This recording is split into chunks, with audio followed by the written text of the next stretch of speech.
Ah, là, il n'y a plus d'air du temps, hein. Du tout. Là, il n'y a plus d'air du temps, Du tout. On Ah ouais, non, souffre. Là, c'est la on est en canicule, mode... franchement, au C'est-à-dire, mais sens quand propre vous du mot. annoncez une température à 40, ça veut dire qu'en C'est à ressenti, on l'ombre, est hein. à... Ah ouais, Ouais, c'est à l'ombre. ouais. Donc, on peut rajouter. J'adore. Tu fais une météo, tu crois quoi? On se balade tous avec des arbres à côté ou... Allez, je prends mon arbre aujourd'hui. C'est à l'ombre, hein. C'est affreux, ça. Ouais. La température à l'ombre. Non, mais bon, C'est un bon, terme ouais, météo, c'est universel, hein. ouais. C'est une technique universelle, Bah c'est oui. une méthode universelle. Mais bon, Eh quand ouais. vous voyez un petit 40, dites-vous on va se taper 45 à peu ouais, près. un petit 4-5 en plus. Allez, on y va pour la météo du jour. Allons-y, bonjour à tous et bon réveil. Eh bien, il fait chaud partout. Mais on aura de la brume en ce début de matinée près des côtes ouest et centre. Puis le ciel restera dégagé à partiellement voilé, puis deviendra de plus en plus voilé, mais en après-midi sur l'ouest et le centre. L'intérieur, ouest, centre et est, eh bien, toujours des formations nuageuses avec des foyers orageux qui peuvent engendrer quelques averses de pluie. Ces pluies peuvent évoluer près des côtes ouest et centre, mais en soirée, la moitié sud, le temps restera aussi chaud sur pratiquement tout le sud, sous un ciel partiellement voilé vers l'extrême sud, le Gartassi, le sud-ouest, le Nord-Sahara, les oasis avec des foyers orageux. Ailleurs, le ciel restera plutôt dégagé sur le Sahara central, le Sahara oriental, avec 2 fréquences seulement de sable. Sur le Sahara central, les oasis. Les températures, eh bien, elles seront caniculaires. Le maximum, 43 degrés. Du côté de Msila, 40, Constantine, Soukharas, 38, Ain Defla, 35, Tizi Ouzou, 37 Alger, 33 à Oran, 36 degrés à Tlemcen, 40 degrés à Sétif, 37 à Albayot, 36 degrés Djelfa, Batna, 32 du côté de Annaba. Au sud, 43 degrés à Béchar, Gardaya, 45 vers Biskra, 43 degrés à Elizi, 46 Tindou, Fin Salah, également Bourj Beji Mokhtar Ngizam, 37 degrés Tamanrasset, Janet et enfin le maximum 47 degrés à Adrar, Hassim Soud, Ouargla. On va faire un petit tour du côté du Moyen-Orient. Le ciel restera partiellement nuageux. Plus exactement à Riyad, Jeddah et Khartoum, des nuages saturés de pluie intéresseront la ville de Sanaa, mais ailleurs le soleil sera bel et bien présent. Le mercure affichera 37 degrés à Damas, 33 à Amman, 38 degrés au Caire, 38 également à Jeddah, 29 le minimum vers Sanaa, 38 à Abu Dhabi, Masqat, 48 degrés le maximum au Koweït, 46 Bagdad, Riyad, en passant par les 41 degrés à Khartoum. Voilà, je vous retrouve tout à l'heure, juste après le journal télévisé de midi, et d'ici là, très très bonne matinée.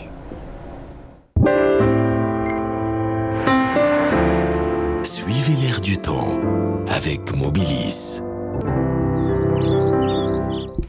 Voilà, et 37 donc sur la capitale, ouais, pour vous dire, hein. En plus avec un taux Il faut d'humidité... s'hydrater, oui, se protéger aussi, ouais, et un mettre taux des d'humidité. chapeaux très élevés, 80% à peu près. Ah ouais, hein. Ça n'arrange pas les Moi je choses. ne bouge pas l'été. Je transpire. Vaut mieux rester à la maison. Mais imaginez l'image châle que je viens de transmettre. Transpire, je mets du shampoing dessus. Ah là là, bon, L'horreur. bah couvrez-vous, et elle a raison, hein. Hydratez-vous un maximum, Surtout, protégez-vous ouais. du soleil, Ouais. car le soleil est Ça dangereux. tape. Et ça Ouais, tape, oui. ça tape fort. Ça tape Bon, fort. on se retrouve quand? Bah demain, À demain. Oui, Ouais, moi, demain je vous serez travaille. avec Radia. Inch'Allah. Voilà. Allez, quant à nous on se retrouve dans quelques instants avec Siam Kenouch et ses fameux contes. Ce sera juste après Dounia Boufedji. Ça vous dit quelque chose ou pas? Je sais pas. C'est une jeune femme brillante, vraiment brillante dans ses études. Je regarde Elle a le eu un cursus vraiment, vraiment pas mal. Et elle adorait la musique. Et du coup, elle a sorti le Hakoul Batal. Et nous, on va réécouter tout cela. Un clip qui avait été réalisé par Hamoudi d'ailleurs. Et on se retrouvera juste après.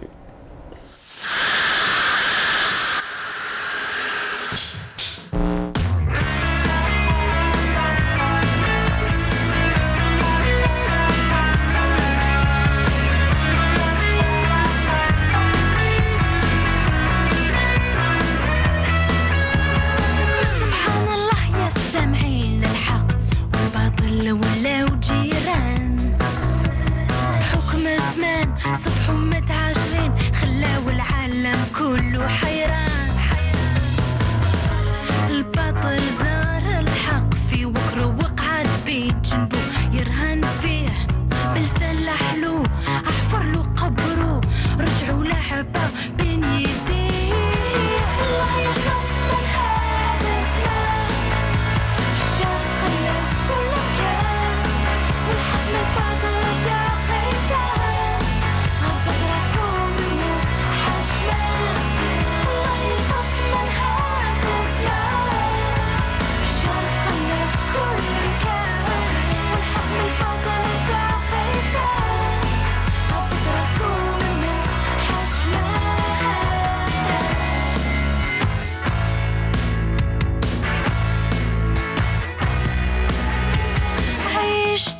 تسمح عيش تشوف واش صرا عندما الحق تكسر له الميزان طاح فراش من كثرة الحقرة يقاوم في نعاس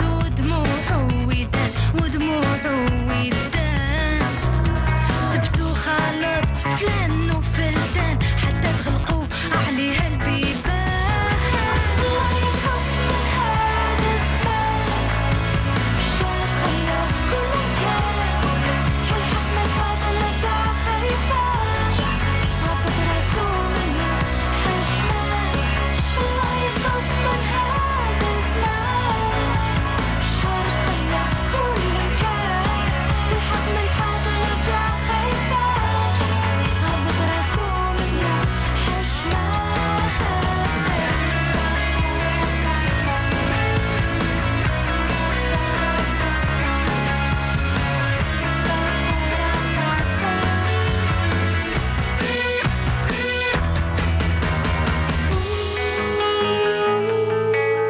ناس يعطيني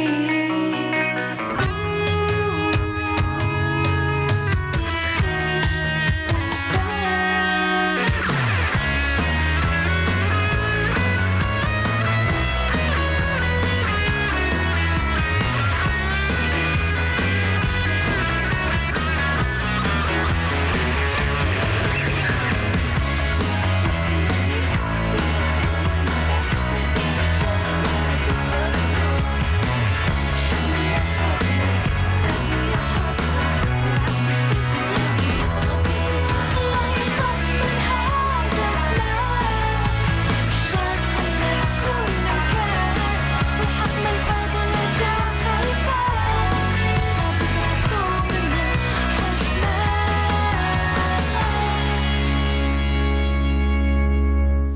Voilà, c'était Dounia avec le Haq ou le Batel. Bonjour madame, comment ça va bien? Ça va et vous?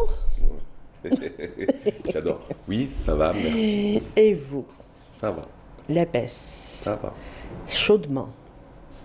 Bah pour l'instant, pas encore. Ah bah J'ai si, moi envie je de trouve dire. que ça tape quand même. Hein. Bon, il n'y Non, a pas de soleil, pour mais on l'instant. étouffe. Pour l'instant, Mazel. Ouais. Madame Météo, vous n'aviez le passé, en fait. Ouais. Ouais. Un petit 37 aujourd'hui sur la capitale. Pas facile. hein. Et 37, on est millions. Hein. On est millions et on devrait s'estimer heureux. Vous savez, d'autres wilayas qui flirtent avec les 45, à Londres en plus.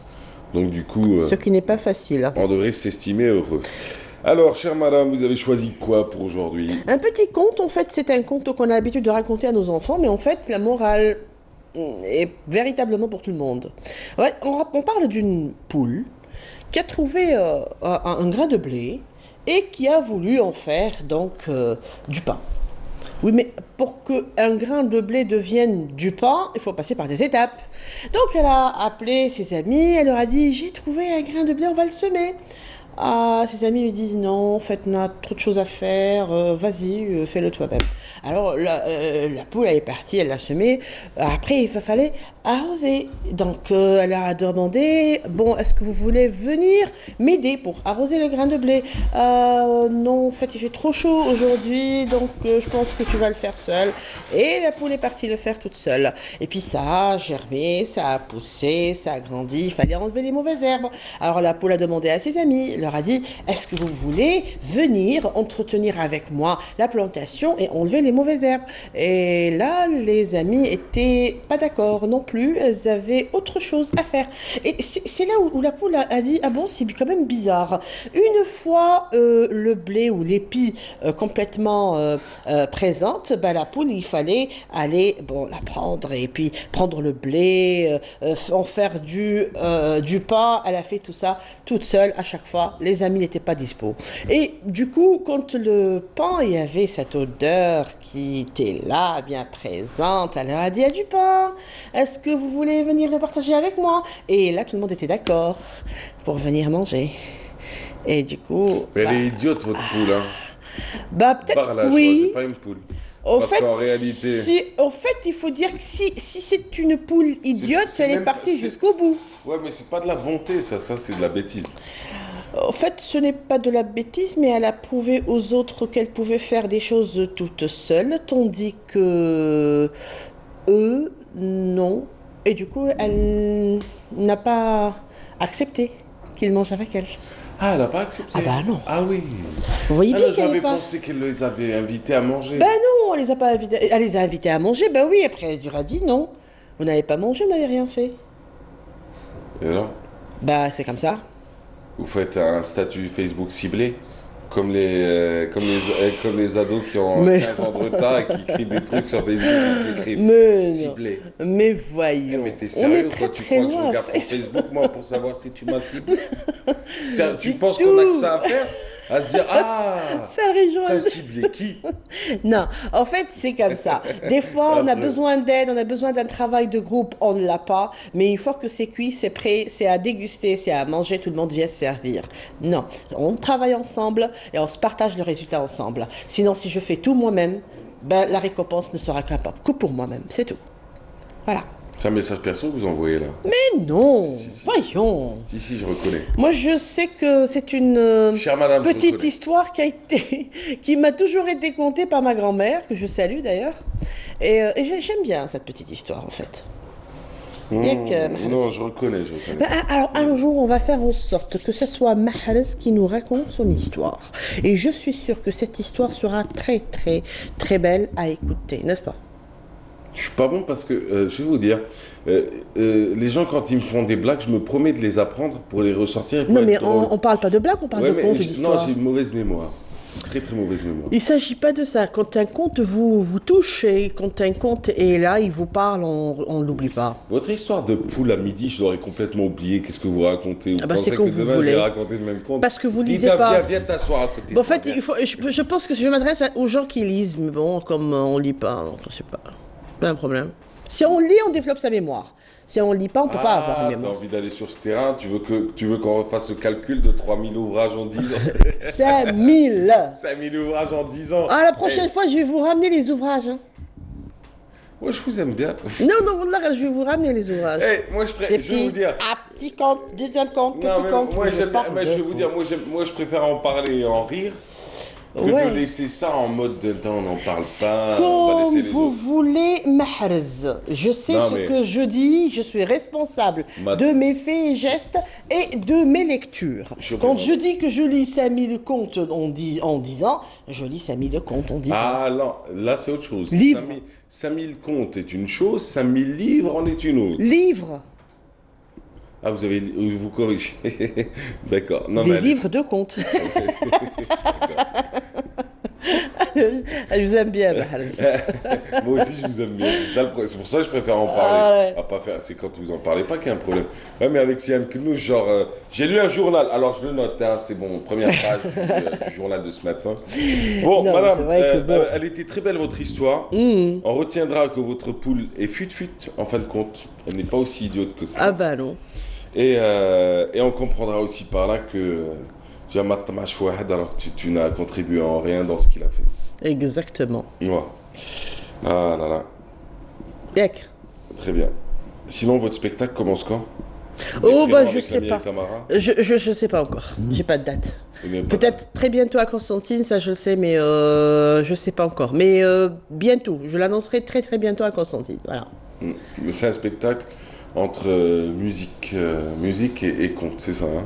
Musique, chant et conte, plutôt récit, narration avec les prénoms. Voilà. Avec les prénoms. Mm. Ouais, ah oui, avec les prénoms, pas conte plutôt. Vous racontez tout ça. Mhm. C'est très bien ça. C'est-à-dire on a essayé de transformer une émission radio à un show et ça a marché. Bon, Ouais. c'est véritablement au pif. Hein. Je Et peux vous êtes- tomber sur Mahrez, je peux tomber sur Baya et Non, vous êtes tombé surtout sur Lamia et Tamara, qui est une artiste exceptionnelle, à la voix exceptionnelle. nous avons choisi Lamia Atamara. Je veux dire nous, c'est-à-dire Vous et Quincy Jones, ou vous non. avec les managers de John, ils sont les nouveaux non, managers le de côté CM Knous. la direction Pour une artistique. tournée américaine, mesdames, messieurs, CM Knous, Los Angeles, Là, regarde. Las Vegas, La direction, Khartoum. la direction artistique de l'opéra et c'est Kenouch, donc nous. Je vous adore. Allez, sinon, ça va? Tranquille? Ouais, tranquille. Bon, comme c'est une matinale que ça parle de sujets de monsieur et madame tout le monde, en tant que maman, les enfants, ils font quoi pendant l'été, pendant ces premiers jours de juillet? Bah écoutez, franchement, le petit s'ennuie grave. Ouais, le petit s'ennuie parce qu'en fait, il faut dire ce qu'il en est, ça manque de loisirs grave sur Alger. Ce n'est pas facile J'ai du fait un tout. mini reportage que j'ai diffusé sur l'un de mes réseaux Mhm, où je montrais les enfants du centre d'Alger, mhm, de Didouche, mhm, d'Oda, mhm. qui nagent dans la fontaine Du 1er mai? non, pas du 1er mai, celle que l'on connaît un peu moins, pourtant elle est au milieu elle est près de la Grande Poste. Vous savez, le D'accord, petit jardin en d'accord, face. oui, oui, oui, je connais. Oui, là, là. Oui, oui, oui. Et c'est hyper dangereux parce que ça ramasse des maladies. Ben, c'est grave, oui. Ben, en fait, oui, Mais il ça, y a c'est un par manque manque de... de moyens. Voilà. Ouais. Ben, le grand, il passe son permis. Ah, c'est bien ça, c'est une occupation. Ben, c'est une occupation, oui. Ben, alhamdoulilah. Eh ben, alhamdoulilah. Merci à vous. Aïchek, beaucoup. merci à vous. Allez, rendez-vous dimanche prochain. Sinon, d'ici là, il y a votre page Facebook, on peut retrouver toutes les actus. Ok. Sinon, quant à nous, on se retrouve dans quelques instants. Et dans quelques instants, on parle de quoi selon vous? On parle d'archéologie avec Bachir Sahraoui. Mais juste avant, on part au Bardo. Bah oui, le Bardo, c'est beau. Vous devriez faire un spectacle là-bas. J'en ai organisé il y a quelques années, c'est un lieu. Oui, oui, oui, très mythique, très mystique. Par contre, j'ai un petit conseil à vous donner. Essayez de gagner les voisins d'en face parce que sinon, ça marche pas. Sérieusement. Hein. Faites du porte-à-porte. Mesdames, messieurs, faites de la pédagogie. Mesdames, messieurs, je fais un spectacle culturel, artistique. Vous êtes invité. Pour la promotion. Non, vous expliquez la démarche. Pour la Ouais. promotion du conte, de la littérature, Ouais. de la musique. Moi, j'ai travaillé avec dans un beau endroit public. pareil, mais j'ai travaillé au Rsar Bey à Constantine, le palais du Bey. Ah, c'est bien ça. C'est aussi beau que ça. Ouais. Très bien, Myriam Moussaïd qui nous fait visiter le Bardo. On se retrouve juste après. C'est le musée national public du Bardo. Situé au centre d'Alger, le musée national du Bardo est un lieu incontournable dans la visite d'Alger-la-Blanche. Ce lieu fut édifié à la fin du XVIIIe siècle par un riche notable. À l'époque, l'édifice servait de villa d'été aux propriétaires qui recevaient les riches notables comme invités. À l'époque de la colonisation française, cette villa subit quelques transformations et extensions, mais toujours en gardant le cachet du style mauresque.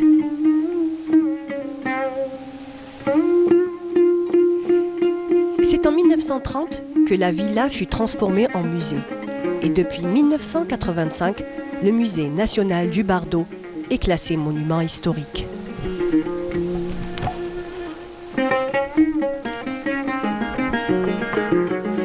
En visitant ce lieu, vous ferez une balade dans le passé, où le raffinement et l'ingéniosité étaient un art de vivre. Entre terrasses et patios, fontaines et jardins, il se dégage de ce lieu une sérénité apaisante.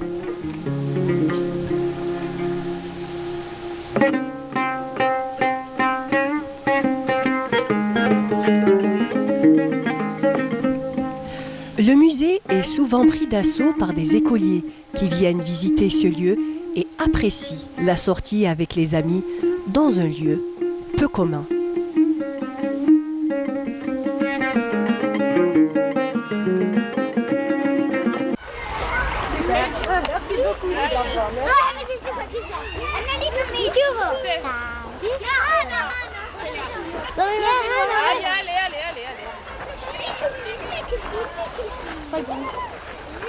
Qu'est-ce qu'il lui fait aujourd'hui ici? On est venu regarder les ossements et les pierres et les différentes pierres de ce musée. D'accord. Et ces pierres, elles datent de quand? De la préhistoire. Alors dis-moi, qu'est-ce qui t'a plu le plus dans ce musée? Que la chose qui m'a plu, c'est la préhistoire. Quand on a vu les pierres et les os d'animaux. Ce qui m'a plu est les ossements des animaux et les crânes qu'ils ont trouvés d'une femme et comment ils ont pu faire des instruments de musique. J'ai beaucoup aimé surtout leur grande terrasse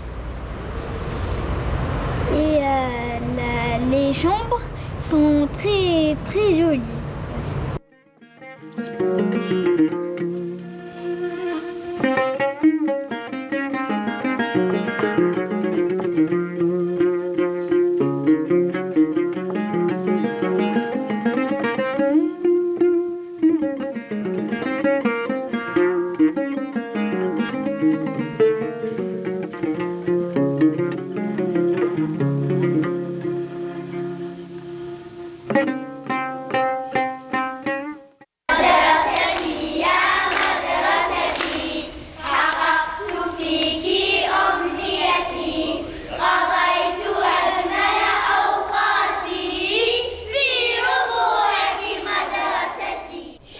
Voilà, c'est joliment chanté par ces jeunes écoliers qui ont été dans ce bel endroit qu'est le Musée national public du Bardo, notamment avec ses grands jardins. Alors du coup, Bachir Sahraoui est avec nous. Bachir, bonjour. Bonjour monsieur. Alors, vous êtes écrivain, poète et anthropologue, chercheur anthropologue. Vous êtes de retour sur le plateau. On s'était vu il n'y a pas si longtemps que ça, en fin de compte. Hein. Oui. Ouais, on avait parlé de poésie d'ailleurs. Oui. D'ailleurs, votre dernière création était un recueil de poésie. Vous écrivez un peu dans toutes les langues, ça aussi, il faudrait le rappeler. Oui, en langue française, en langue arabe et bien sûr la poésie populaire aussi. Ouais. C'est. Et ce matin, avec vous, on va rendre hommage à un premier martyr de la Révolution, Oui. Cheikh Zer. Cheikh Zer, oui. Ouais. On recontextualise. C'était quand? Alors, Cheikh Zer n'avait que 18 ans à l'époque. Bon, la Shahida Cheikh Zer, qui n'avait que 18 ans, adhère à l'appel du 1er novembre 1954. Ouais. Et rencontre le grand martyr, M. Bedji Mokhtar, membre du groupe des 22. Et bon, qui venait à la maison familiale à Mdjez Sfa, un bourg à Sougahras. Mdjez Sfa. Le lieu où est né Cheikh Zer, à Mdjez Sfa. Alors, pour tenir des réunions avec les Moudjahidines. Alors, dans la montagne de Jbel Ben Salah, également, relief propice à la guérilla, le martyr Bedji Mokhtar organisait son camp pour former les paysans qui venaient de partout. Ouais. Voilà. Lui qui se battait pour l'Algérie, le grand Bedji Mokhtar avait appris à la jeune Dzaïr, cette fille paysanne qui savait lire et écrire, à utiliser les armes. Il avait du respect pour elle et voulait faire d'elle une vraie combattante. Alors Cheikh Zer était au secret de toutes les caches des armes, alors qu'elle n'avait que 18 ans. Le jour du 19 novembre 1955, les soldats français encerclaient le camp. Alors un violent accrochage a eu lieu entre les soldats français et les Moudjahidines, faisant plusieurs morts et blessés dont M. Bedji Mokhtar, le célèbre martyr. C'était le 19 novembre 1955. Alors après l'avoir aidé à s'abriter dans la maisonnette du camp, Zer a pris l'arme pour combattre l'ennemi et c'est là qu'elle tombe au champ d'honneur. C'est la première femme martyre. Ouais. Et 19 novembre 55. 55 et j'ai une année après le déclenchement de la guerre. Très bien. Et j'ai écrit même un poème sur Cheikh Zer. Il est là. Allez-y.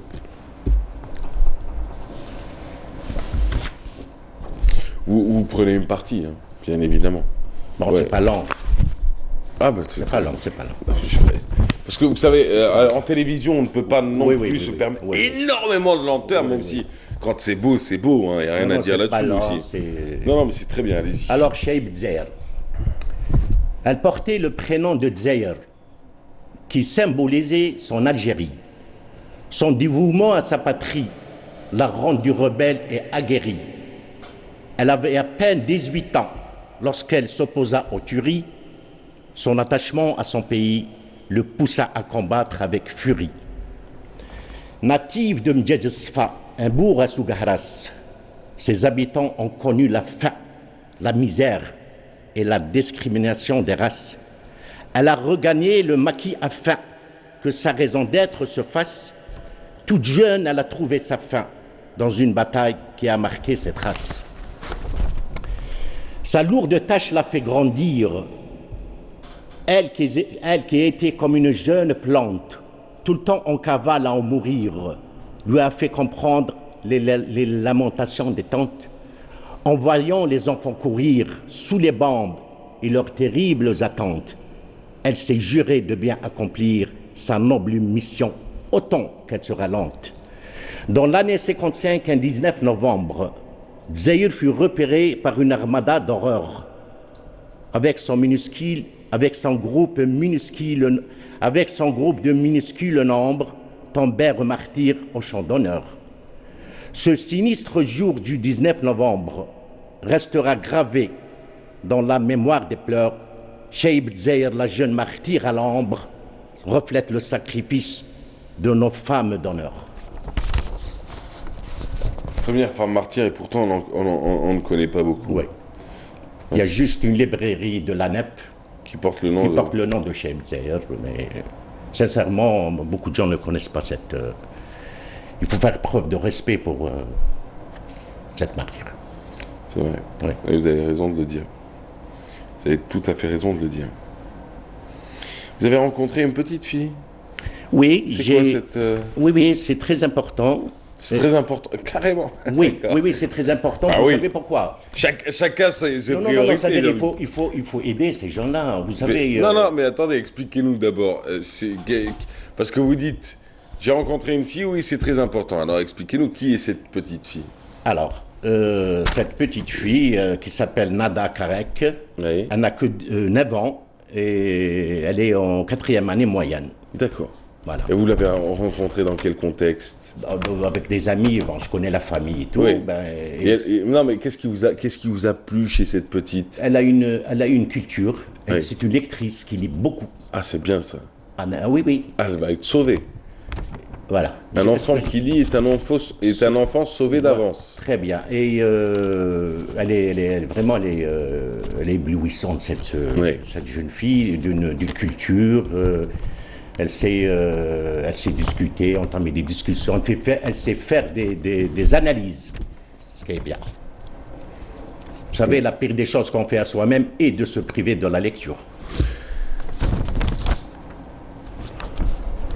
Vous êtes en forme là aujourd'hui. Oh. Vous saviez que le groupe... Vous connaissez un peu la musique algérienne ou pas? Oui, hein. Oui. J'essaye. Oui, c'est important. Après, c'est vrai qu'elle est diverse. On a beaucoup des musiques algériennes. Vous connaissez le groupe de rock qui s'appelle Zahel? Non, sincèrement non. C'est un groupe qui a maintenant plus de 20 ans. Hein. Oui, je connais. Bien plus que 20 ans, 20 ans d'existence. Super groupe. Il y a un super artiste au clavier qui s'appelle Hichem Daou. Hichem Daou. Comme Étienne Daou. Ouais. Sauf qu'il ne chante pas. Il joue du clavier. Bon, elle est nulle ma blague, je sais. Il y a Hakim, le chanteur. Et le groupe s'appelle Zahel. Pourquoi, à votre avis?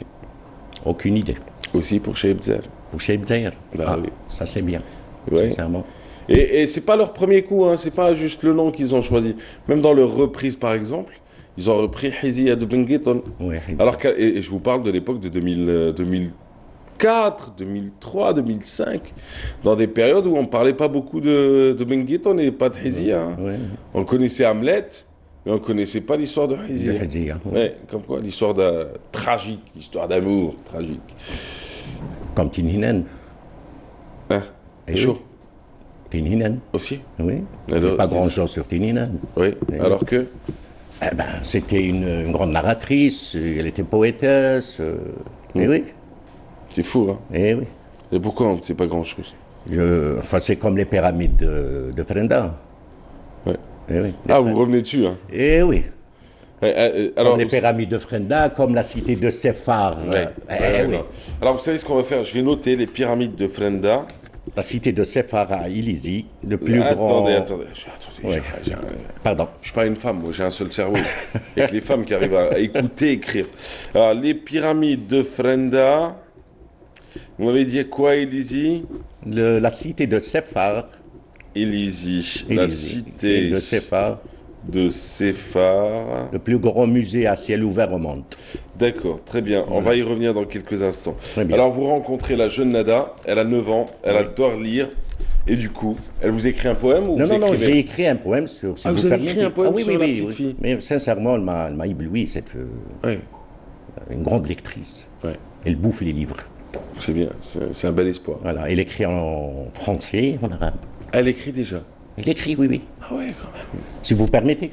Ah, vous allez lire son texte ou le vôtre? Non, le mien. Ah d'accord, ok. Alors Nada la poétesse, bon c'est simple comme... Alors Nada la poétesse, elle a tout d'une princesse. Notre Nada la poétesse, par ses poèmes elle caresse la mélancolie et la tristesse. Sa douceur et sa finesse font courber les duchesses. Sa pureté et sa sagesse enchantent les moines des forteresses. Je l'écoute avec tendresse, cette fillette à qui je m'adresse. Elle me subjugue par son adresse et par sa poésie qui donne l'ivresse. Sa personne est d'une richesse, pleine de bonté et de souplesse. Grande lectrice, ô la jeunesse, libérez-vous de votre paresse. Elle est d'une grande noblesse, Nada, la jeune poétesse. Je l'admire avec tendresse. Chapeau bas, ma petite tigresse. Ah, c'est joli, hein. Ah, c'est très très joli. Il me fallait un peu. Elle est magnifique. Elle est. Bah, c'est. Non, sincèrement. Pas nous inspirer un poème en même temps, hein. Non, C'est pas évident. Non, non, mais elle donne l'exemple. Hein. Ouais. Sincèrement, elle donne l'exemple. Je vais vous présenter ma mère, moi, bientôt.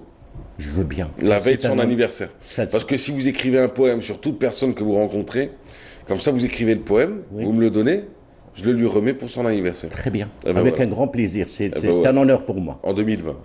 En 2020. Il est passé celui de 2019. C'est dommage. Ouais, mais Non, sinon, si vous voulez m'écrire un poème, c'est le 17 juillet. C'est mon anniversaire. Ah oui? Ouais, 17 juillet. Il n'y a aucun problème. Ouais. Je suis universel. Vous êtes universel? Oui. Pourquoi? Ben, c'est ma nature. Mais ça veut dire quoi, je suis universel? Je suis universel. Ah, vous écrivez autant sur les hommes que sur les femmes? Non, non. Alors, c'est quoi l'universalité? J'écris même sur les arbres, sur les pierres, sur tout. C'est gentil, ça a été écrit Eh un oui. poème sur ma mère. Ma mère va me dire comment tu m'as amené un poète qui écrit sur les pierres. Eh oui. Eh ben, parce que vous êtes anthropologue surtout. Ouais. Alors, non, mais j'ai pas compris la notion d'universalité dans le. C'est comment vous êtes universel? Expliquez-nous. Parce que c'est bien, en fin de compte, cette émission, vous savez que c'est quoi le but? C'est de rencontrer des gens complètement différents qui représentent la société. Alors, vous êtes la société, vous êtes une partie de la société, et j'ai envie de comprendre votre universalité. En quoi vous êtes universel? Vous voulez dire quoi par « je suis universel » Alors, je vais vous dire une citation de Jalal al-Din al-Rumi. Maulana Jalal al-Din al-Rumi. Alors, je vais le dire en arabe. Hein. Dites. بالأمس كنت ذكيا فأردت أن أغير العالم اليوم أنا حكيم فأردت أن أغير نفسي. Et moi j'aime tout ce qui est beau dans cet univers. J'ai pas de problème avec l'humain. Vous avez vu ça? C'est beau. Vous savez, si on veut être les meilleurs, il faut qu'on apprenne à faire le bien. Ah, vous, il faut que je vous reçoive minimum une fois par mois. C'est mon médecin qui va vous prescrire, il va me dire, bon Mahrez, alors tu consommes du Bachir Sahraoui un dimanche par mois pendant 24 mois. On deviendra très amis, vous et moi. Vous allez voir. Oui, oui, on va faire... Moi, j'aime écouter face à des gens. J'aime écouter. En tout cas, c'est super. Hein. Je suis content que vous soyez venu aujourd'hui. D'abord, merci pour l'hommage à Chebze. Oui. Bravo pour l'hommage à la petite Nada. Nada, oui. Parce que ce que je retiendrai de ce que vous avez écrit, dit et raconté, c'est qu'il y a une jeune génération qui arrive et on espère qu'il y ait des centaines de milliers de petites Nada et de petits Nad. J'ai enlevé le A pour que ça fasse aussi masculin. Nad. Oui, oui. Nad, c'est mignon. Bah oui, parce que si on en a beaucoup comme ça qui lisent, un enfant qui lit est un enfant qui est sauvé, je vous le redis. Voilà. Alors, on fait un petit truc. Oui, il n'y a pas de problème. Alors, d'abord, les pyramides de Frenda en 3 mots. Alors, à Frenda, c'est une daïra de Tiaret. Oui. Hein? Il y a 13 pyramides conçues par les Amézides,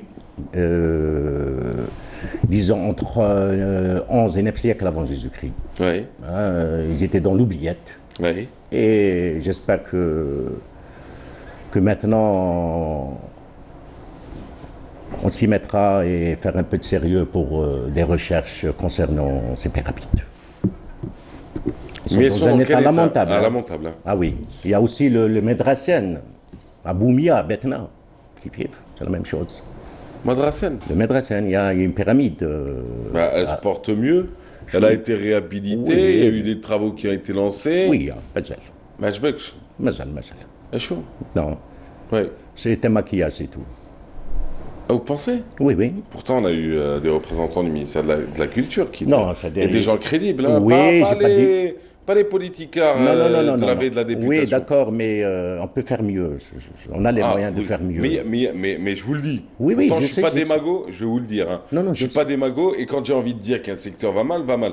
Mais sur le cas du tombeau de Medrassen, je sais qu'il y a qu'il y avait une campagne, qu'il y avait des travaux qui avaient été entamés, qu'il avait été qu'on avait fait des travaux de réhabilitation et autres, et que c'était en bonne voie. C'est ce qui avait été dit. Je veux dire qu'on peut faire beaucoup mieux. Oui. C'est peu. Oui. Mais à Frender, il y a 13. 13, oui. Et oui. Alors, juste, j'ai une question par rapport à cela. C'est une question qui me taraude l'esprit, vous qui êtes anthropologue, qui me taraude l'esprit parce que ça fait quelques années que le débat subsiste et existe, et vous avez la vision des classiques, et vous avez la vision des modernistes sur l'exploitation de ces lieux du patrimoine. Est-ce que vous faites partie de l'école des années, il y a très longtemps, Zikné, comme on dit chez nous? Vous faites partie de ces conservateurs, conservateurs pas en tant que métier, hein, je parle de conservateurs, qui préféreraient fermer ces lieux, les garder à l'abri, en faire un patrimoine, un trésor caché que personne ne verra, et que dans 3000 ans, il sera encore là, mais personne n'en aura profité. Ma question est orientée, hein, même dans mes propositions. Vous voyez, parce que j'ai un parti pris. Oui. Et c'est ce qui fait que je suis pas neutre sur cette question. Est-ce que vous faites partie de ces conservateurs-là? On cache tout, on fait tout en musée. Et pas musée au sens visite, jeunesse, musique, spectacle. Non, musée fermé, poussiéreux. Ou est-ce que vous faites partie de ceux qui disent au contraire, libérez, mettez des concerts de musique, des spectacles de techno, mais respectez juste le lieu. Mais c'est comme ça qu'on le mettra en avant. Alors, vous choisissez quelle école? Moi, je suis moderniste. Ah oui, quand même. Oui, bien sûr. Tout en gardant quand même... Vous verriez bien un festival de poésie autour à l'intérieur à côté des pyramides de Frenda. Oui. C'est pas parce qu'elles sont dans un état que vous dites on va les fermer, on va les réhabiliter, on cimente et puis... Non, il faut qu'il y ait quand même une culture... Ah oui, qu'on fasse de la pédagogie, voilà. qu'on apprenne à la population à respecter ces lieux. Mais pour apprendre à la population à respecter ces lieux, il faut que ces lieux soient ouverts. Vous ne pouvez pas les fermer et dire aux gens, il faut respecter les pyramides. Non. Les pyramides d'Égypte, c'est parce qu'il y a des millions de gens qui les visitent chaque année que l'on respecte ces pyramides-là et qu'on s'intéresse à leur protection. Et ça n'empêche pas qu'il y a des films qui sont tournés là-bas, il y a des spectacles qui sont tournés là-bas. Enfin, mon message est passé, mais bon, la personne qui est concernée, elle est partie, donc du coup, ça sert à rien. Mais bon. Alors, monsieur, je finirai avec Élysée, la cité de Séphar. C'est le plus grand musée à ciel ouvert au monde. C'est une merveille naturelle. Une merveille naturelle. Sincèrement. Et alors, ça, c'est dans quel état? C'est grandiose. Ah, c'est grandiose. C'est grandiose. Non, mais c'est-à-dire, il faut ouvrir un dossier à tous ces lieux. Oui. Et oui. Vous l'avez visité, vous? Et alors? Une merveille. Une merveille. Une merveille. Mais c'est vrai qu'on conserve mieux nos lieux de patrimoine au sud du pays qu'au nord. Moi, je dirais qu'il faut une révolution culturelle. Aussi. Vous avez raison, et c'est sur ces quelques mots que l'on clôt notre échange. Merci à vous. Merci. Bon, on est le... Bah ouais, on est le 7, hein? Le 7, oui. Le 7 juillet. Oui. On se revoit le 7 août. Ok. Voilà. 7 août, un poème, une histoire sur un lieu, et puis un personnage sur lequel on pourrait revenir. C'est bon? Je signe l'ordonnance? Oui, oui. Peut-être on va parler de Mumtaz Mahal, le Taj Mahal. Le Taj Mahal, en Inde, à Agra. Il y a tellement de choses à raconter sur ce qu'il y a dans le pays. Oui, non, là, vous nous parlez de Élysée, la cité de Séphar, et vous m'emmenez le Taj Mahal. Finissons avec ce qu'on a ici. Bien sûr, bien sûr. On a le plus haut lac. Oui. En Afrique aussi. Ah oui, oui, oui. Ah oui, très beau. Ah ben ça c'est beau. Bon, ben, on y reviendra, si vous le permettez. Merci Bachir Sahraoui, merci d'avoir été là. J'ouvre juste une parenthèse, hein. J'ouvre juste la parenthèse. Il y avait un super festival qui se déroulait à Timgad, un super festival qui se déroulait à Jmila. Il est vrai que les sites en question ont subi beaucoup, mais avoir retiré ces festivals de ces lieux-là pour les mettre dans des théâtres préfabriqués, ça n'a plus le même charme. Voilà. Oui, oui. Vous allez à Halep, vous allez en Égypte, vous allez. Je sais pas. Moi, je reste nostalgique de cette période-là. C'est tout. J'ai vu Cheb Khaled chanter à Timgad, par exemple. Oui. Il a réveillé les Romains là-bas. Dida. Dida, tu rigoles ou t'en as marre de moi? Et il y avait qui encore? Amadou et Mariam. Vous connaissez? Oui. Un dimanche à Bamako, c'est un jour de mariage. Et ben, eux aussi, ils ont chanté là-bas. Ah, pour vous dire, il y a eu Wael Jassar, il y a eu... enfin, il y en a eu plein. Ben voilà. Pas très bien, merci encore, merci d'avoir été là. Et nous, on va aller visiter le premier musée écologique. Le premier musée écologique, il se trouve au parc national de Yimaguraya, à Béjaïa. C'est le fameux sommet de Béjaïa. Vous êtes allé ou pas? Si vous n'êtes pas allé, là aussi, c'est une merveille à découvrir. Parce que quand vous arriverez en haut, au niveau des pieds de la femme qui est allongée sur cette grande montagne à Béjaïa, vous allez avoir une vue, non pas sur la ville, je ne vous parle pas de la brique rouge, moi je vous parle de la mer derrière. Après, vous avez juste à côté, vous avez le Cap Carmon, le Pic des Singes, enfin, une ville fantastique, une vue fantastique. Et d'ailleurs, nous, on va faire un tour dans ce musée écologique. Et c'est parti. On se retrouve juste après.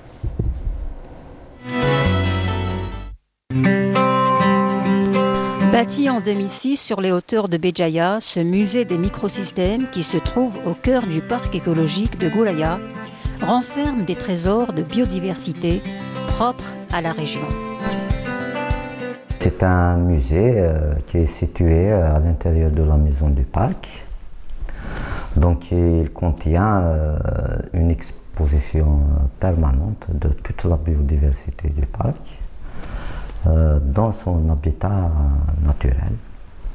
Donc il y a le passage obligé du visiteur avant d'aller sur le terrain. Ici, le visiteur aura des informations des espèces animales et végétales qui vivent à l'intérieur de l'aire protégée et quelques règles de bonne conduite à tenir dans la forêt dans le but de préserver la nature. Grâce à la richesse des espèces naturelles et animalières qu'il présente au grand public, ce musée est considéré comme étant le premier musée écologique à l'échelle nationale et même africaine. La flore elle est de 974 espèces. La faune, autrement dit les animaux, les espèces faunistiques, il est de 1224 espèces. وهذا التنوع البيولوجي il est réparti موجودين dans 3 écosystèmes différents. عندنا l'écosystème terrestre, عندنا l'écosystème marin et l'écosystème lacustre.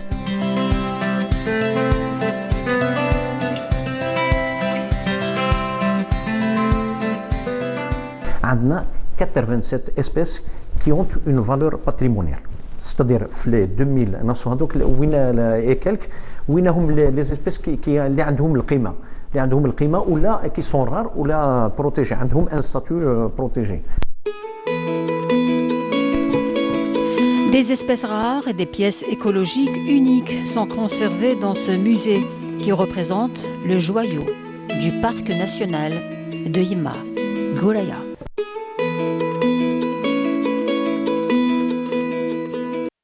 Voilà, on est de retour. Excellente matinée à vous tous. Et nous sommes en direct. Et ce matin, on va enchaîner cette fois-ci avec une campagne de sensibilisation et de prévention. Voilà, j'y arrive. Sur les intoxications alimentaires. Ça tombe bien, c'est l'été, il fait chaud. Et on va en parler ce matin. Hassan Nouar, bonjour. Bonjour. Bienvenue. Vous êtes président de l'association Al-Aman. Oui, c'est ça. مرحبا بك في القناة الناطقة باللغة الفرنسية. شكرا أخ كريم. لا شكرا على واجب. Vous êtes accompagné aujourd'hui de votre camarade Lahlou Mokrani, bonjour. Bonjour.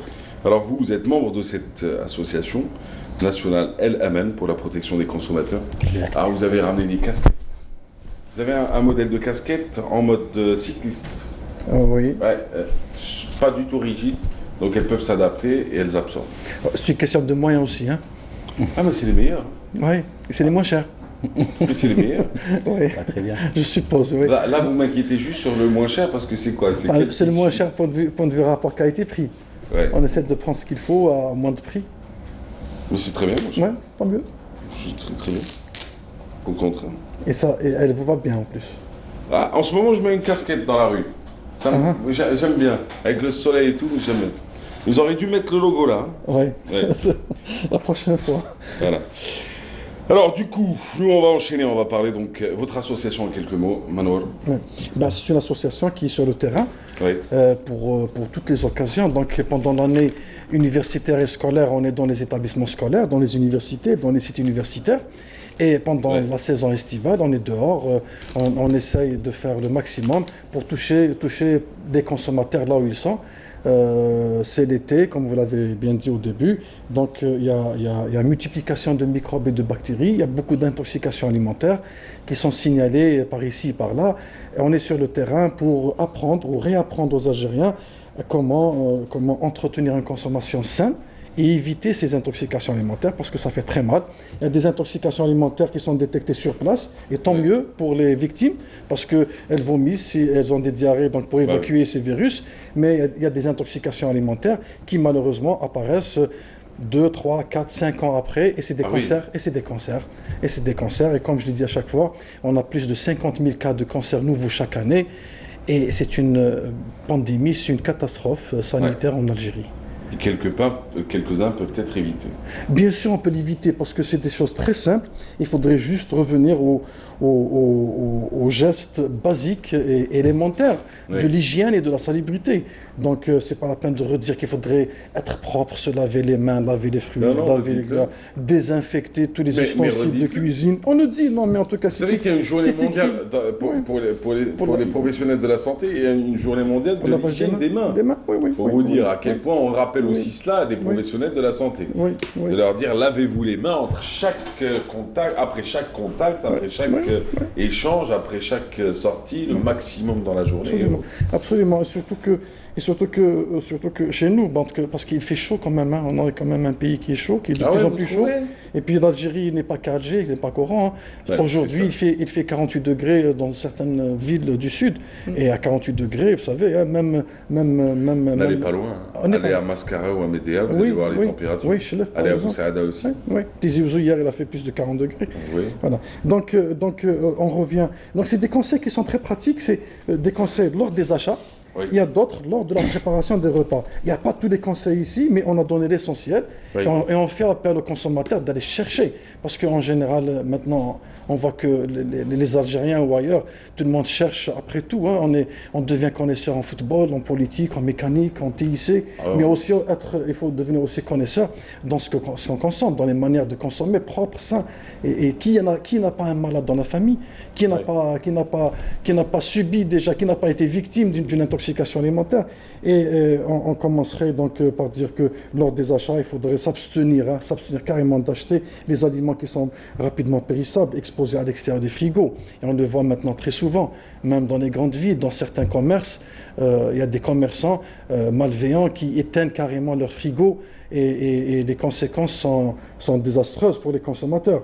Il y a aussi le pain qui continue à être étalé sur les trottoirs malgré les conditions d'hygiène qui sont très douteuses. Des bouteilles d'eau et de boissons qui sont exposées au soleil, qui sont transportées au soleil. On doit éviter d'acheter tout ça. C'est affreux, hein? C'est affreux.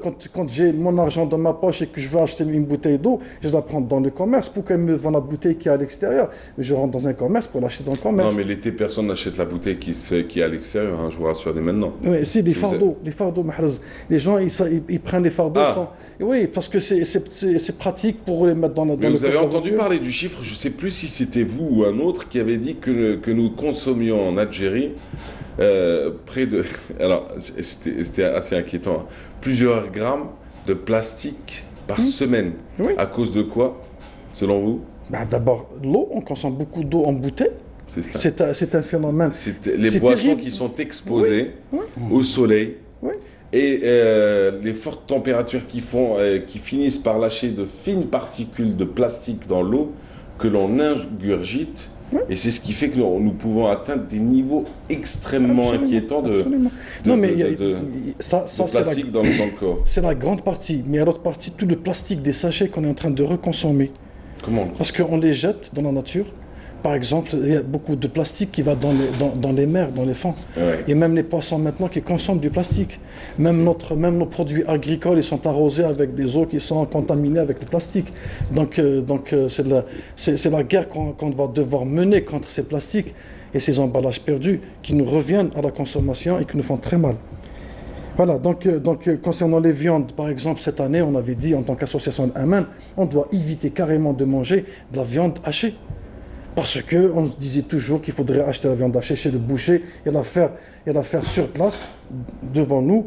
Mais maintenant, on voit qu'avec les conditions de transport et la chaleur, et puis les conditions d'hygiène chez les bouchers eux-mêmes, et de salubrité, nous avons des doutes sur ça. Donc on s'est dit, pourquoi on arrête de consommer la viande hachée, surtout pendant les fêtes, pendant les célébrations. Maintenant qu'on a changé notre culture de fêter, on est passé du couscous, du couscous, rchta, trida, etc., vers d'autres plats qui sont composés essentiellement de viande hachée. Et la viande hachée, vous savez, pendant Fi'ars, c'est 300 à 500 invités, donc c'est à peu près 20 à 30 kilos de viande hachée qu'on prépare parfois dans des conditions qui ne sont pas aux normes, sous une bâche, dans un garage. Et puis voilà, et ça fait des intoxications. L'année passée, il y a eu des intoxications collectives dans plusieurs wilayas. Et c'était à l'issue des fêtes de mariage. Alors, vous avez lancé cette campagne-là depuis le 3 juillet dernier. Elle va se dérouler jusqu'au 31 août 2019. Alors, vous avez choisi le port d'El Jamila. Vous y étiez, vous? Oui, bien sûr. Ouais. Alors, ça s'est passé comment? Racontez-nous. Okay, merci. C'est une occasion aussi. Merci pour cette occasion, pour cette invitation, pour toujours se lancer dans cette campagne de sensibilisation. Ce sujet de l'intoxication alimentaire, la responsabilité est partagée par beaucoup d'acteurs. Il y a le consommateur lui-même, il y a aussi le transporteur, il y a aussi le producteur, il y a aussi donc toute une chaîne de consommation. Donc quand on est face à ces acteurs-là, on les sensibilise pour au moins réduire les problèmes de ces intoxications alimentaires. On a commencé le 3 juillet à la Madrague. Et ça s'est passé comme on a prévu. Donc on a parlé aux gens, avec des familles, avec des enfants, avec des femmes, des hommes. Donc tous les consommateurs qu'on a trouvés. Et ça s'est déroulé bien. Alors du coup, pourquoi la symbolique de la Madrague pour commencer?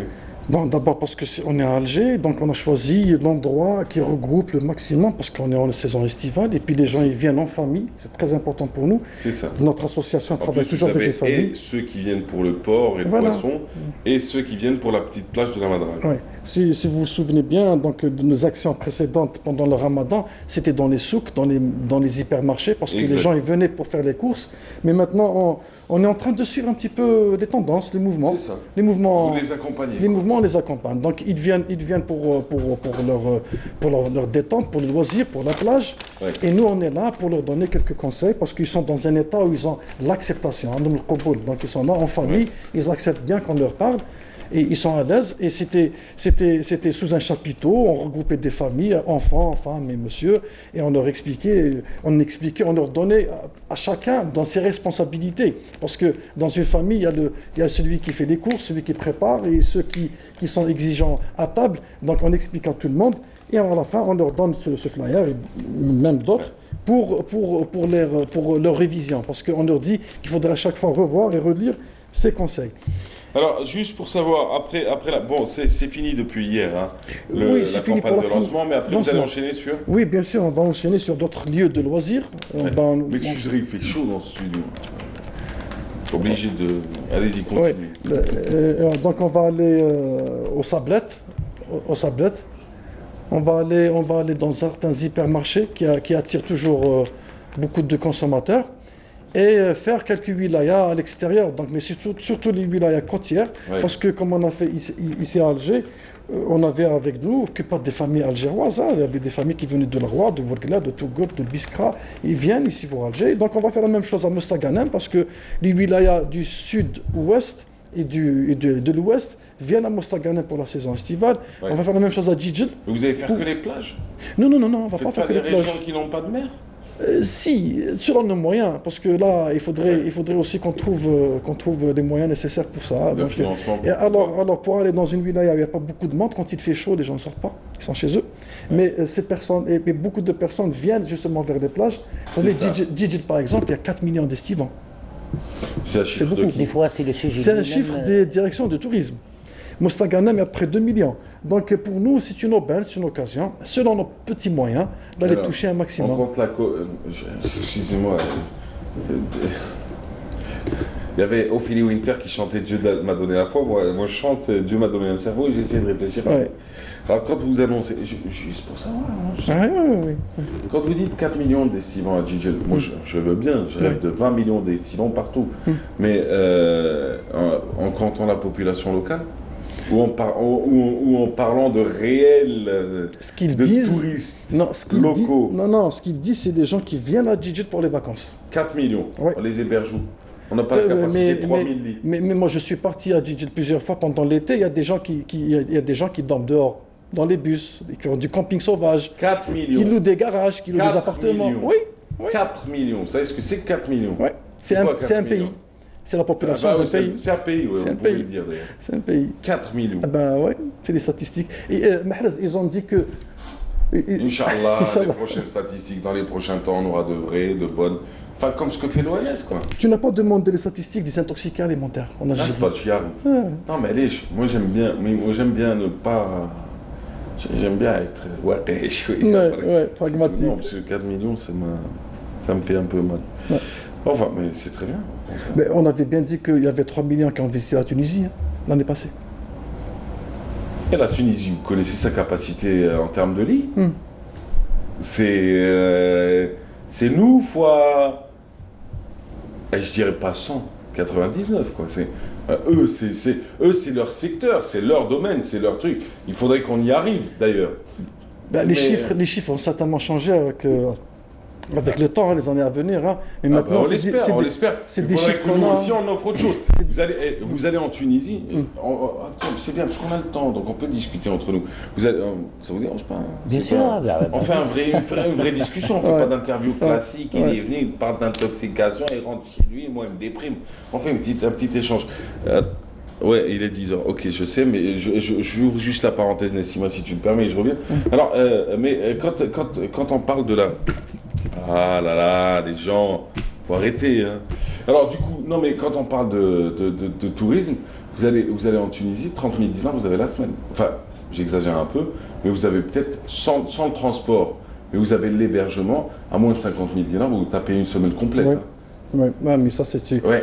Donnez-moi l'hôtel le moins cher à Alger. non, mais... L'hôtel le moins cher à Alger. Il n'y a pas photo, il n'y a pas à comparer. Il n'y a pas à comparer. L'hôtel le moins cher à Alger. Il est à C'est 7 des 000 hôtels dinars. non classés, ils sont à 7 000 dinars. Il est à 7 000 dinars. Vous ne pourrez pas dormir. Oui, Vous pourrez pas passer il n'y la en a nuit. rien dedans. Voilà, Rien dedans, qu'on soit pas bien d'activité. d'accord. Vous allez... Alors, je peux vous donner rien. Mostaganem à 550 000 dinars les 10 jours. Je peux vous donner des hôtels qui ne valent pas grand-chose, qui ne valent pas ce qu'on retrouve à l'étranger. Vous les avez à 12, 14, 18, 23, 25 000. Je ne parle pas des hôtels 5 étoiles. Je ne parle pas des Sheraton, Hilton et autres. Ça, c'est une autre catégorie. Mais pour les estivants, on a lancé une série d'hôtels actuellement. C'est un drame. Mais ça Je vais vous montrer des complexes touristiques, de vrais complexes touristiques. Je vais vous faire rentrer à l'intérieur. Vous allez pleurer. Au-delà de la beauté esthétique, du lieu, de l'architecture, à l'intérieur, vous allez pleurer. Même à Et l'extérieur. vous paierez votre salaire pour la nuit. Même à l'extérieur, on a toujours le gardien avec le bâton. Voilà. Ça c'est non, ça c'est une autre problématique. Ça, c'est une autre paire de manches. Ouais. Donc, bon, mais c'est très bien. Combien de cas d'intoxication? Eh ben, vous savez qu'ils ont annoncé pour 2018 6 cas. Pardon? 6, ça fait ça. 6, oui. Bien sûr. On ne considère pas ce chiffre, parce que si on aurait considéré, nous, et le ministère de la Santé, et le ministère du Commerce, et tout le monde d'ailleurs, on n'aurait pas fait de campagne de sensibilisation pour 6 décès sur 42 millions d'Algériens. Mais nous, on considère qu'il y a eu des milliers, parce que les intoxications alimentaires, on est en train de les recenser tous les jours, partout. C'est normal. Il y en a ceux qui vont à l'hôpital, il y en a ceux qui n'y vont pas, il y en a ceux qui meurent sur place, il y a d'autres qui meurent 5 ou 10 ans après. Alors, respecter les conditions de conservation et de transport des aliments, se laver soigneusement les mains et désinfecter les ustensiles et les plans de travail, vérifier les dates de péremption des produits. Quoique, je vais vous dire, moi je vis avec une famille, à part ma femme, elle est très...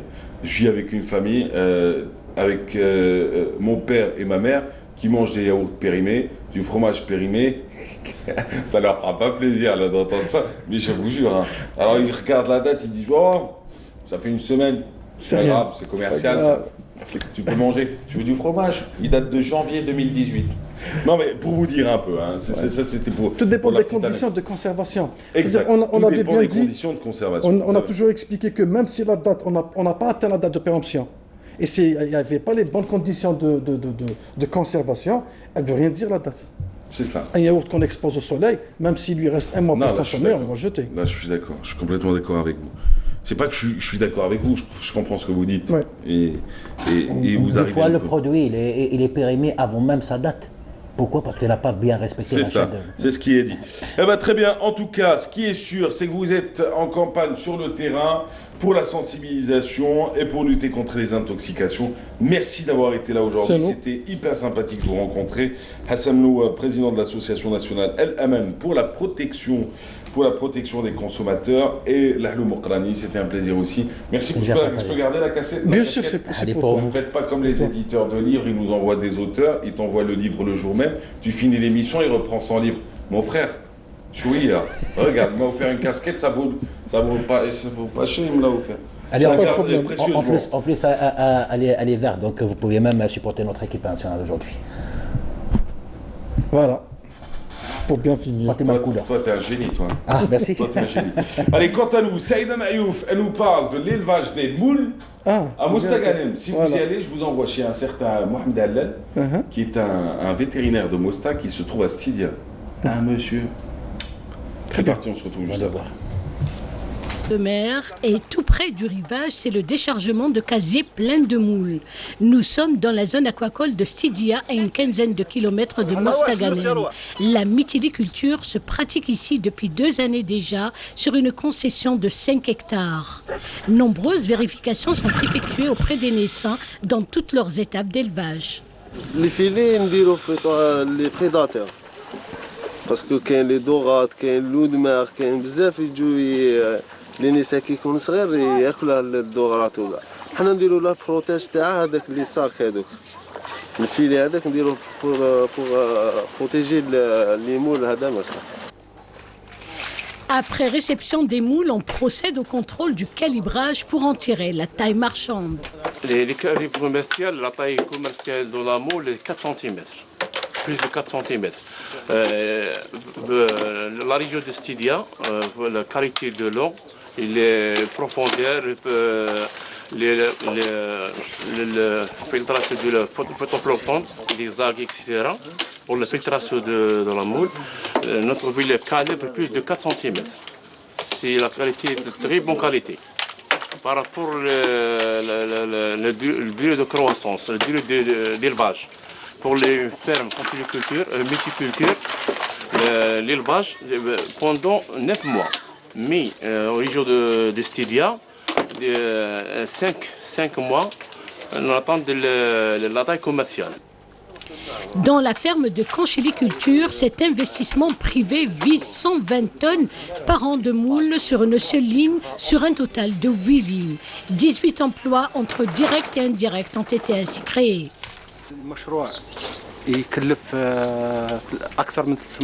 Le coût du projet est estimé à plus de 3 milliards de centimes. On a bénéficié de 800 mètres carrés sur la terre pleine et 5 hectares en mer. Cela fait 2 années que nous sommes entrés en production et nous commercialisons notre produit sur les régions de l'ouest du pays.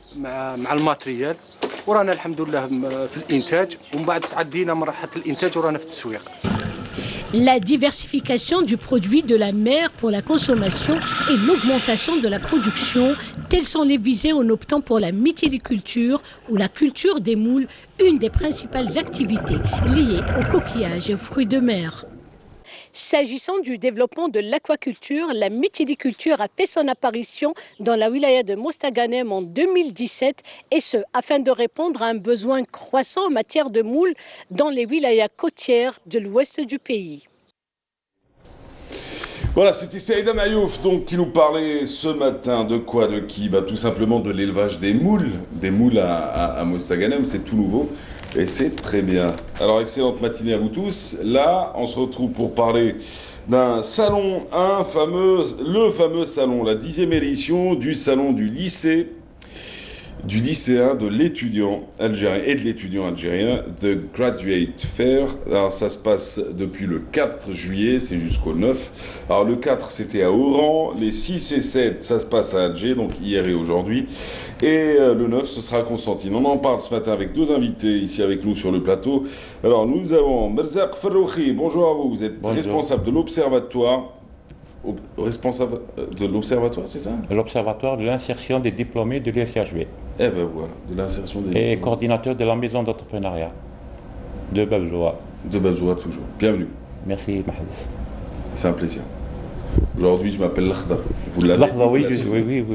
Et puis, nous avons un invité aussi qui est avec nous. Invité et pour parler de la thématique de ce salon et invité de l'Algérie par la même. Kais Mbrouk, bienvenue. Merci. Alors vous êtes directeur exécutif du groupe universitaire Central Honoris Tunisie, c'est cela? Absolument, et professeur universitaire également. Et professeur universitaire évidemment. Alors aujourd'hui vous venez parler de l'enseignement supérieur privé, on va parler de l'expérience, d'ailleurs c'est le lancement de l'Algérie dans ce domaine-là. Vous allez parler de comment peut-on préparer le terrain, de qu'est-ce que ça donne dans les faits, vous qui avez une expérience plus large, plus longue et historiquement elle date quoi, elle date pas d'aujourd'hui. Ce sera l'occasion d'en parler avec vous deux. Bienvenue à vous. Comment ça s'est passé à Oran?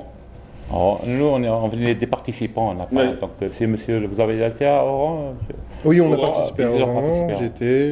Vous n'êtes pas parti à Oran? Non, Pour vous? C'était super, excellent. En plus, le cadre était parfait. En fait, on l'a fait dans une nouvelle école d'hôtellerie Eshra. C'est vraiment des très beaux locaux. On a été servi par des étudiants qui étaient en même temps. En fait, l'événementiel était géré par les étudiants qui étaient en formation événementielle, la restauration par des étudiants qui étaient en fait en formation cuisine. L'hôtel également, en fait, c'était l'hôtel intégré de l'école. Donc vraiment, c'était une expérience formidable avec des étudiants passionnés et je félicite l'Algérie pour ce beau projet. Alors, Kais Mbrouk, c'est la première fois que votre observatoire assiste à ce salon Non, en fait, nous, c'est notre 3e participation à son salon.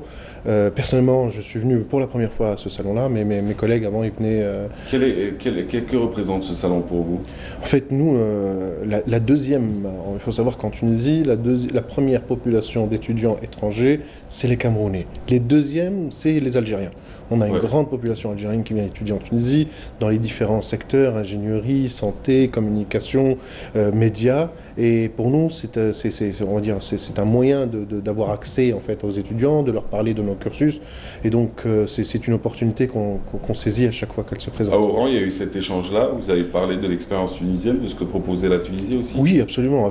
Non seulement avec les étudiants, mais aussi avec les parents. On leur a expliqué parce que l'histoire qu'il y a des études, on va dire, des universités privées en Tunisie, comment se fait l'homologation ou l'équivalence en fait des diplômes, parce que c'est une inquiétude aussi que beaucoup de parents ont. Est-ce que si mon fils vient d'étudier en Tunisie, est-ce que son diplôme est reconnu en Algérie ou pas? J'ai expliqué qu'on a des reconnaissances mutuelles de diplômes. Les diplômes algériens sont reconnus en Tunisie, les diplômes tunisiens sont reconnus en Algérie. Il faut juste en fait faire la procédure d'équivalence absolument auprès des ministères respectifs. Donc, et puis c'est une longue histoire en fait qui lie nos deux peuples. On a beaucoup de Tunisiens qui sont installés plusieurs générations en Algérie et vice versa. Moi j'ai étudié avec beaucoup d'Algériens, dont l'un qui sont connus avec le jus Rouib. On a étudié ensemble, on s'est connus. Donc c'est quelque chose qu'on a vécu mutuellement et parmi les anecdotes en fait qui me sont arrivées à Oran, quand je suis parti voir la Santa Cruz, il y avait on va dire la police touristique qui me posait la question, monsieur, vous n'êtes pas escorté?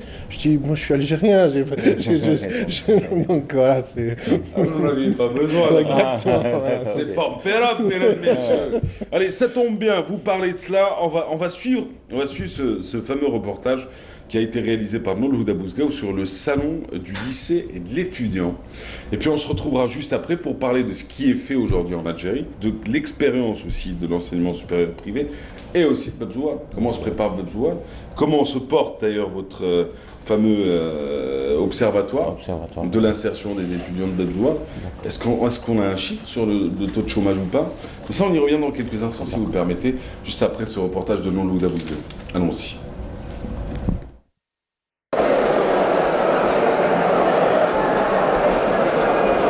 Il y a quelques entreprises qui recrutent, dont Holy In ou WebHelp, qui recrutent de jeunes diplômés ou des étudiants carrément qui proposent des stages aussi. Donc c'est un petit peu une nouveauté. En fait, effectivement que la cible première, c'est le bachelier. C'est pour ça qu'on l'organise juste après les épreuves du bac. Mais par contre, pas qu'aux bacheliers, bien sûr aux étudiants de manière générale qui aimeraient étudier en Algérie ou à l'étranger. Et aussi d'ailleurs profiter de conférences qui sont animées ici en parallèle du salon. Mais aussi effectivement à de jeunes et moins jeunes qui ont une expérience professionnelle et qui aimeraient trouver un job au niveau de quelques participants qui sont ici avec nous aujourd'hui. Il y a à peu près une quarantaine de participants. Une grande partie sont des écoles, ils sont dans la formation, dans l'éducation, dans l'enseignement, privé ou public d'ailleurs, algériens et étrangers. Et puis une autre participation donc plus modeste, qui sont quelques entreprises qui cherchent à recruter, qui cherchent des profils de jeunes diplômés ou moins jeunes d'ailleurs. Nous sommes présents ici dans ce salon de Graduate Fair avec nos deux écoles, donc l'ECHRA d'Alger et l'ECHRA d'Oran. Alger pour un cursus de bachelor sur une durée de 4 ans et à Oran sur un cursus de 2 ans, avec à la clé un diplôme de technicien supérieur dans 3 spécialités. Art culinaire, service de la restauration et hébergement. Nous sommes ici également afin de faire la promotion des métiers de l'hôtellerie et de la restauration en Algérie, qui est un domaine finalement très méconnu. Donc nous sommes là en train d'orienter les jeunes bacheliers, les jeunes étudiants, pour leur dire que ce domaine est ouvert, qu'il y a énormément d'opportunités de travail, que l'Algérie est en train de se tourner vers le monde de l'hôtellerie, du tourisme. À l'instar de tous ceux qui sont là, peut-être beaucoup sont également de nouveaux établissements universitaires privés qui viennent d'être agréés par le ministère de l'Enseignement supérieur et de la Recherche scientifique. Pour nous, c'est un succès de pouvoir avoir cet agrément et de pouvoir offrir des possibilités aux étudiants qui souhaitent avoir quand même d'autres formations. Nous sommes un établissement donc situé à Sidi Hia, récemment agréé en 2018. Notre spécialité toute nouvelle que nous avons lancée, c'est une licence en sciences de gestion, option management. Et nous nous apprêtons, Inch'Allah, à partir de septembre, à ouvrir une autre licence en finance et comptabilité. Et également, si tout va bien, nous aurons d'autres masters qui seront à la disposition des étudiants qui ont déjà une licence dans les différentes filières d'enseignement.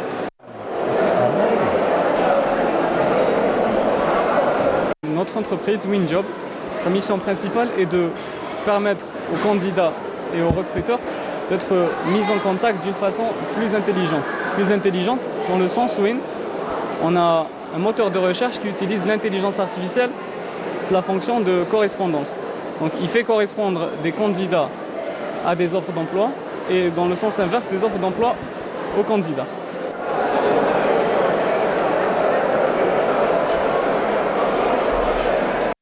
Noblesse Engineering School, c'est une école de formation au niveau d'Alger Centre. On a les formations locales qui sont les formations de langue par niveau ou bien les préparations des tests internationaux, ainsi que d'autres formations comme l'informatique et même la musique. Et internationalement, on a les inscriptions universitaires. On a plusieurs pays ou aussi les séjours linguistiques.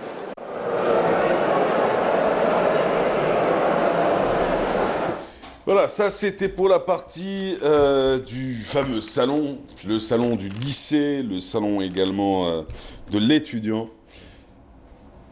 Vous avez commencé hier au fait? Oui. Et alors, ça se passe comment? Ça va. Parler de la culture Moudi Zakaria pour la partie... Oui. Et alors? Oui, ça a une influence, ça veut dire que les gens commencent à venir. C'était à partir de 11h du matin, c'était jusqu'à 18h. Oui. Donc c'est un salon qui regroupe trois volets. Il y a le salon des étudiants pour les futurs bacheliers, aussi les étudiants, ça veut dire les diplômés des universités, pour faire des... En même temps, c'est un salon pour les stagiaires, les étudiants qui sont en licence L2, L3, au Master 1 pour faire un stage en entreprise, de faire... Aussi, c'est une occasion pour les diplômés de trouver un job pour recrutement. Parce qu'il y a des entreprises qui nous ont approchés pour travailler en collaboration avec Bebzoa, de faire des graduate programmes. Pour ne pas citer Coca-Cola, ils veulent faire un programme de partenariat. Donc, on va recruter des diplômés. Pour ne pas les citer, quoi. Oui, pour ne pas les citer.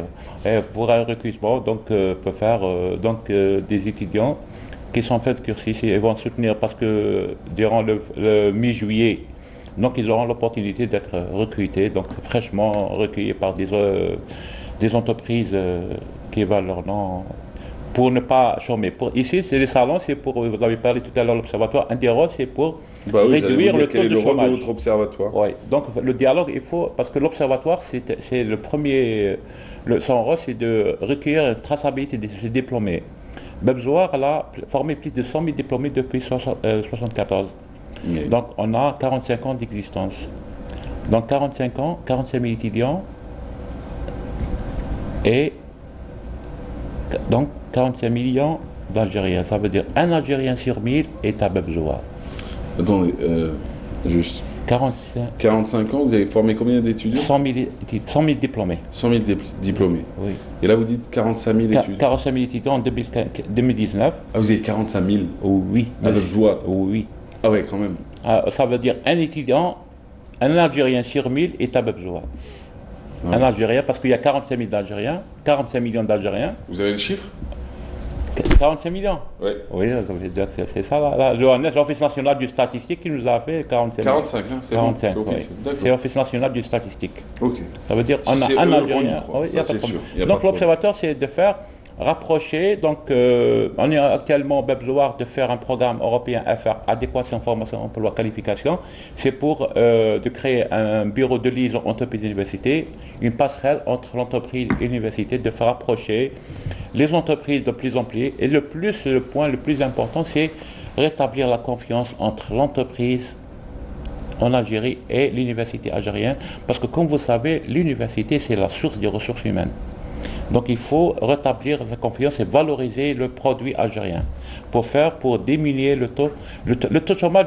Pour diminuer le taux de chômage, ça ne vient pas tout seul sur des papiers, c'est des discours, il faut le terrain. Il faut vraiment se rapprocher que les besoins, identifier les besoins des entreprises pour les étudiants à l'université, apporter des solutions aux entreprises pour le besoin qu'ils ont. Ils ont un problème, une problématique. Il faut que l'université soit au diapason, on synchronise. Et pour, comme on dit toujours, il y a toujours un anachronisme, un décalage entre l'entreprise et l'université. Il faut toujours être même en phase. Tout simplement. Donc on est en train là pour faire de... Très bien. L'expérience tunisienne à enseignement supérieur privé, ça a débuté quand? Alors la première université, c'est l'université libre de Tunis du groupe Boabdeli, qui a commencé en fait en 1973, mais n'était pas reconnue.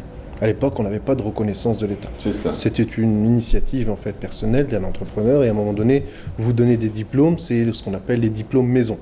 Alors, il n'y a pas de reconnaissance de l'État, c'est-à-dire que les étudiants... Vous avez été plus vite reconnu, enfin cette université a été plus vite reconnue par les entreprises que par l'État. Absolument. La même chose qui se déroule ici. Voilà, donc c'est ce qui s'est passé, je pense, en Algérie pendant très longtemps. Jusqu'en 2001, en fait, il y a eu un décret et il y a eu la volonté de l'État de régulariser les universités qui ont pris du succès et reconnus par les entreprises privées, mais en même temps de pouvoir canaliser et réguler cette activité-là, parce que pour certains métiers, c'est un peu compliqué, notamment pour la santé ou pour les métiers d'ingénieurs, où ils sont en train de construire des ponts, ou les architectes, où il y a bâtiment. Donc il y avait une volonté de l'État de réguler et d'accompagner. Et donc depuis maintenant presque, je dirais plus d'une vingtaine d'années, il y a 72 établissements d'enseignement supérieur privé en Tunisie. Sur un parc de 300 000 étudiants en Tunisie, il y a 40 000 étudiants qui sont dans le privé. Et puis on a plus de 25 destinations qui viennent, en l'occurrence à l'Université centrale chez nous par exemple, il y a plus de 25 nationalités qui viennent de partout en Afrique. Et on est l'une des premières destinations, on va dire, sur le continent pour l'enseignement supérieur de manière générale. Oui. Vous êtes en Algérie pour créer des pôles ici ou pour recruter des étudiants qui partiront là-bas? Alors, la volonté du groupe, et je l'annonce ici, est vraiment de se rapprocher du territoire algérien et de pouvoir créer d'ici, je pense, peut-être 5 ans, 10 ans, une représentation locale. Ça reste un problème technique qui n'est pas des moindres, parce que nous, c'est un fonds d'investissement, en fait, ça n'appartient pas à une personne. C'est un fonds d'investissement qui s'appelle Actis, qui a investi parce qu'aussi on est présent en Tunisie, on est présent au Maroc, on est présent en Afrique du Sud, on est présent aux îles Maurice, bientôt dans 2 autres pays. Sur l'ensemble du continent, aujourd'hui, on avoisine les 35 000 étudiants et on a vocation d'atteindre les 100 000 étudiants d'ici 2025. C'est ça. Donc on a envie de venir en Algérie. Le problème de l'Algérie, ça reste un problème technique en fait lié. Quand c'est un fonds d'investissement, généralement il a besoin d'avoir la majorité dans le capital. Aujourd'hui, avec la loi du 49-51, c'est très difficile, c'est encore un peu compliqué. Mais la volonté, elle est là parce que il faut savoir que sur le continent africain, aujourd'hui, un étudiant sur 5 fréquente le privé. Sur le primaire, et d'ici 2030, il y en aura 1 sur 4. Parce que avec la croissance démographique, tous les États confondus ne seront plus en mesure de former. Donc il faut faire appel à l'initiative privée, il faut en fait libérer cette action. Voilà. Et pour avoir plus d'infos, vous vous déplacez tout simplement. Aujourd'hui, ça se passe au Palais de la Culture, Moufdi Zakaria. Et puis à Constantine, ce sera pour le 9. Merci messieurs, merci d'avoir été là. On va aller très très vite du côté de Myriam qui va nous rejoindre dans quelques instants d'ailleurs. On rappelle juste Raïs Mobrouk, directeur exécutif du groupe universitaire central Honoris, c'est ça, je ne me trompe pas, absolument. Tunisie, et Merzak Faroukhi, responsable de l'observatoire de l'insertion professionnelle des diplômés de l'USTHP. Merci messieurs, merci d'avoir été là. Quant à nous, on se retrouve dans quelques instants et ça se passe avec Myriam juste après ça. Merci à vous.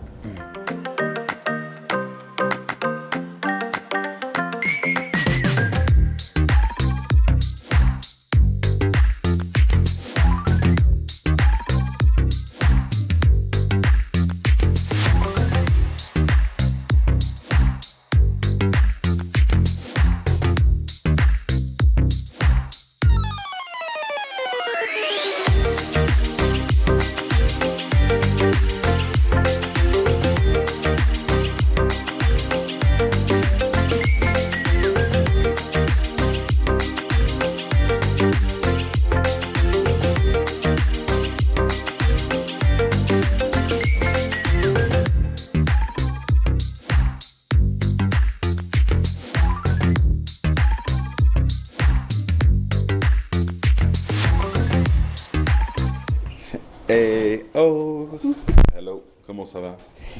Très bien. Bienvenue madame, ça va? Oui. Tranquille. Tranquillement, chaudement aujourd'hui. Ouais. Vous avez un couteau? Non, tu veux manger des prunes avec un couteau? Ouais. Ah, il y a eu beaucoup de petites bébêtes découvertes ces derniers temps dans la pastèque, bon, les petites bébêtes. dans les cerises. Non, des bébêtes blanches qui bougeaient encore. Ah ouais? Bah écoute, c'est de la protéine en plus, non? Ah non, je regarde pas avant de manger, moi. Ça dépend. Les dates, j'ouvre pas. T'as un couteau?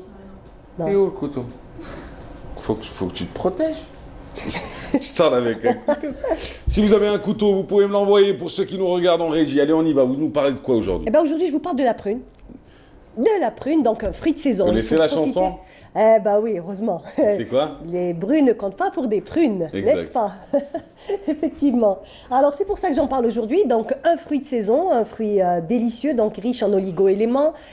C'est un fruit qui nous vient de Chine, qui a eu un périple, une histoire assez, on va dire, assez longue, puisque c'est il faut savoir que c'est de la même famille que les amandes. Donc voilà, c'est vraiment un fruit à noyaux qui mûrit à partir, on va dire, de la fin mai jusqu'au début du mois de juillet. Donc, il faut en profiter parce que quand même, la saison est assez courte.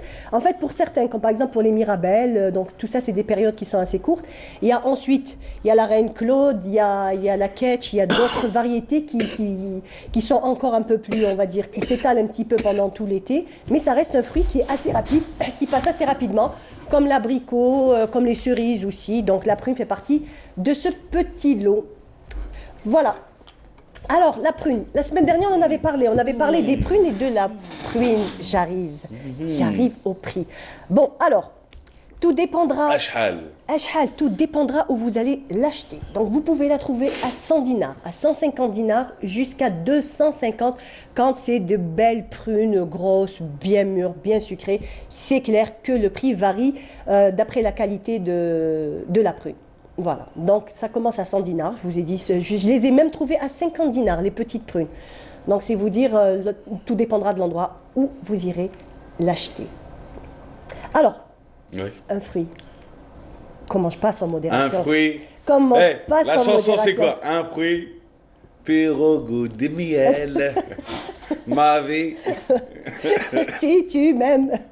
Voilà, alors, donc on aime les prunes, mais il faut savoir que c'est un fruit quand même qu'il ne faut pas consommer sans modération, parce que bien entendu, ça peut donner quelques petits problèmes. Ça lâche le transit. Voilà, c'est exactement.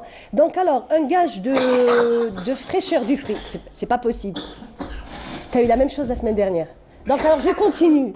En ce qui concerne... Ouais, c'est ce que je vois. Peut-être que c'est la clé. Triste à la fin. Ah oui. Alors, la prune, comme j'en avais parlé la semaine dernière, j'avais dit que le gage de fraîcheur de certains fruits, entre autres la prune, c'est l'espèce de petite pellicule qu'on retrouve sur la prune et qui s'appelle la pruine. Donc, quand vous verrez cette espèce de petite coloration un peu bleuâtre, un petit peu aussi un peu blanchâtre, donc ça veut dire que le fruit est cueilli fraîchement, il a été fraîchement cueilli. Ça veut dire que ça fait pas longtemps qu'elle est là sur les étals et sur les caisses. Comme par exemple, celle-ci par contre, elle est toute brillante. Là, ça veut dire que elle a dépassé 2-3 jours, peut-être même jusqu'à une semaine. Donc, au fur et à mesure. Elle a été congelée, oui. Non, pas congelée. Non. Vous trouverez pas des prunes congelées en ce moment. Vous les trouverez toutes ramollies, toutes pas fraîches. Voilà, ça c'est vraiment des fruits qui sont frais, donc faites-en de la confiture. Alors juste, allez, on se dit au revoir. La différence entre les trois variétés? Alors, Reine Claude, la Mirabelle et la Reine Claude, voilà. Faites voir. Allez, vous voulez goûter? Et on se dit au revoir d'ailleurs. Merci à Myriam. Elles sont bonnes, elles sont juteuses, elles sont ce week-end. Merci à toute l'équipe. On salue tout le monde et puis les voici. La Reine, la Mirabeau, la Claude. Et bientôt la prune Marèze. Ah ouais, tiens, pourquoi pas? Bonne chance à l'équipe nationale, ça se passe ce soir, mesdames et messieurs, attention. Inch'Allah. Ciao, au revoir, à demain.